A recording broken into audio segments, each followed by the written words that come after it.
पखवाडा 2020 च्या निमित्ताने आम्ही आज कृषी विज्ञान केंद्र तोंडापूरच्या रेस्ट हाऊस जवळचा परिसर स्वतः सर्व कर्मचाऱ्यांनी स्वच्छ केला. स्वच्छ केल्यानंतर प्रत्येकाची काय प्रतिक्रिया आहे ती आपण आता जाणून घेऊ. मला असं वाटतं डॉक्टर गीते, तुम्ही सांगा, हे स्वच्छता स्वतःच्या हाताने केल्यामुळे तुम्हाला काय वाटलं नेमकं? तसा हा आपला या महिन्यामध्ये कार्यक्रम आहे स्वच्छता पंधरवडा.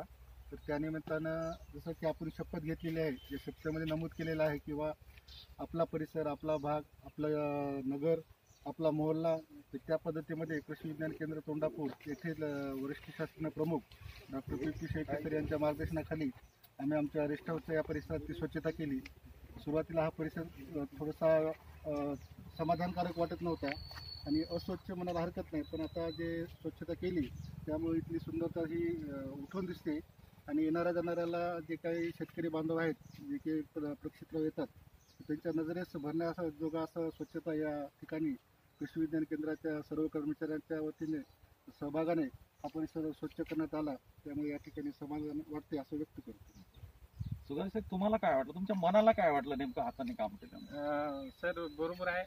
स्वच्छता ही आपल्या प्रत्येकाच्या अंगी असलीच पाहिजे आणि आपण आपली स्वच्छता करण्यासाठी आपण स्वतः स्वावलंबी राहिलं पाहिजे.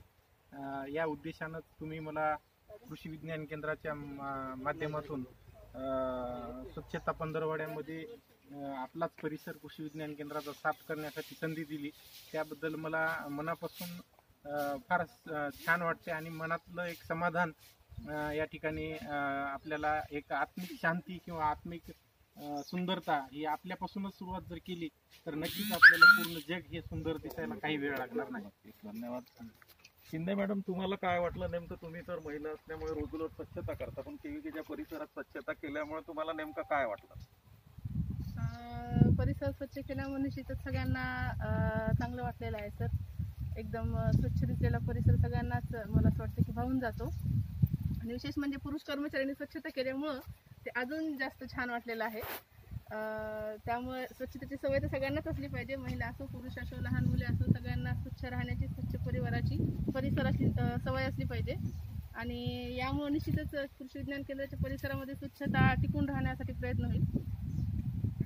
धन्यवाद. मंगल मॅडम, तुम्हाला बोलायचं काही? गुडेवार तुम्ही बोलणार काही नाही? तर सर्वांचे आभार मानतो आणि मला सुद्धा एक आत्मिक आनंद मिळाला की हा परिसर त्वरित स्वच्छ झाला आणि नंतर जो परिसर आपण पाहतो तो पाहून अतिशय आनंद वाटून राहिला की हे काम आपल्या हातून झालेलं आहे. मला असं वाटतं की स्वच्छतेच्या कामामध्ये आत्मिक आनंद सर्वांना मिळू शकतो. त्यामुळे केविकेच्या माध्यमातून सर्वांना हेच आवाहन करतो की आपापला परिसर स्वच्छ ठेवा आणि हा स्वच्छता पंधरवडा जो भारत सरकारने साजरा करण्याचं सांगितलेलं आहे, या पंधरवड्यामध्ये ही कृती सर्वांनी करावी. ग्रामपंचायती